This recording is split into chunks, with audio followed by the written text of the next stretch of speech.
बार की बात है, सारस्वत नामक राज्य में भीषण अकाल पड़ा। लोग भूख के मारे त्राहिमाम करने लगे। अगणित लोग जीवन यापन के लिए अपनी जन्मभूमि को छोड़ अन्यत्र जाकर बसने लगे। पास ही सप्त ऋषियों का आश्रम था। वे भी आश्रम छोड़ने को विवश हुए। कई दिनों की यात्रा के उपरांत वे विदर्भ पहुंचे। विदर्भ के राजा को जब पता चला कि ब्रह्म ज्योति की अखंड साधना में जीवन यापन करने वाले सप्त ऋषियों का राजधानी में आगमन हुआ है, तो उन्होंने उन लोगों से महल में निवास करने की प्रार्थना की।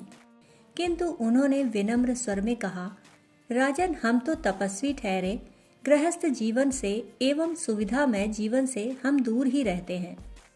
शास्त्रों में वर्जित होने के कारण हम आपका आतिथ्य ग्रहण करने में असमर्थ हैं। विदर्भ राज द्वारा काफी अनुनय विनय करने के बावजूद जब उन्होंने प्रार्थना स्वीकार न की, तो उन्हें क्रोध आ गया और वह उनका अपमान करने के बारे में सोचने लगे। एक मंत्री ने राजा को सलाह दी, महाराज, आप इन ऋषियों के मार्ग में गूलर के फलों में स्वर्ण भरकर बिखेर दें। कंदमूल खाकर जीवन यापन करने वाले ये ऋषि निश्चय ही इन फलों को ग्रहण करेंगे। आपके द्वारा दिया गया स्वर्ण लेने से उनके द्वारा संचित पुण्यों का ह्रास हो जाएगा। विदर्भ राज ने वैसा ही किया। जब सप्त ऋषि मार्ग से निकले तो उनके समूह में उपस्थित महर्षि अत्रि को वह फल दिखाई दिया, तो उन्होंने उसे उठाया, किंतु उसके भारी लगने पर वे महर्षि वशिष्ठ से बोले, इसमें तो स्वर्ण भरा दिखाई देता है, मालूम होता है हमारी परीक्षा ली जा रही है। ऐसा कहते हुए उन्होंने उस फल को मार्ग पर ही फेंक दिया, और जो ही उन्होंने वह फल फेंका, उसमें से निकला स्वर्ण चमकने लगा। वे लोग उस ओर ध्यान ना देते हुए आगे बढ़ गए।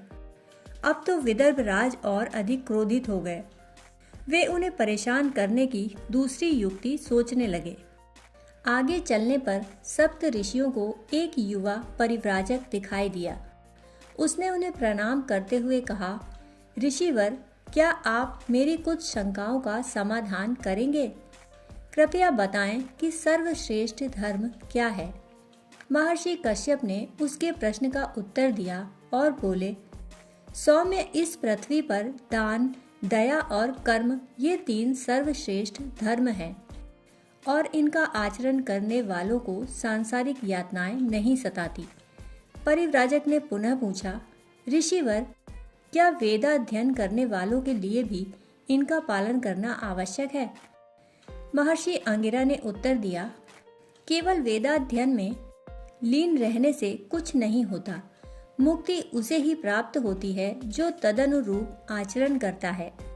संतुष्ट हो परिव्राजक ने कहा, महर्षि, मुझे अब धर्म का सार बताएं।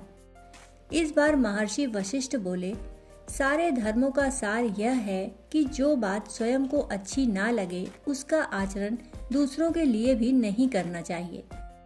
जो व्यक्ति पराई स्त्री को अपनी माता के समान पूजनीय मानता है, पर धन को मिट्टी के समान तुच्छ और संसार के सभी जीवों को अपने समान देखता है, वह वास्तव में धर्माचरण करता है। यह सुन परिव्राजक संतुष्ट हो गया। इतने में सप्त ऋषियों का ध्यान पास के सरोवर के मृणालों की ओर गया।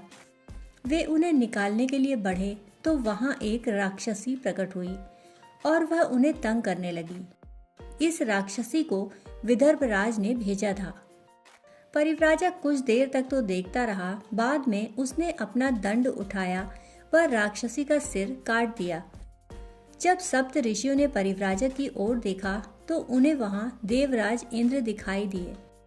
देवेंद्र ने उनसे कहा, ऋषि वृंद, आप धन्य हैं। आपने सचमुच लोभ, क्रोध, मोह एवं दुर्भावना पर नियंत्रण पाया है।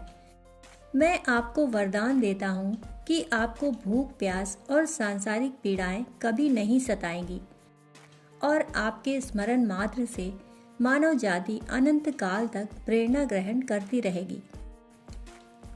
दोस्तों, कहानी सुनने के लिए आप सभी का बहुत बहुत आभार। फिर मिलते हैं ऐसी ही एक और कहानी के साथ। तब तक के लिए धन्यवाद।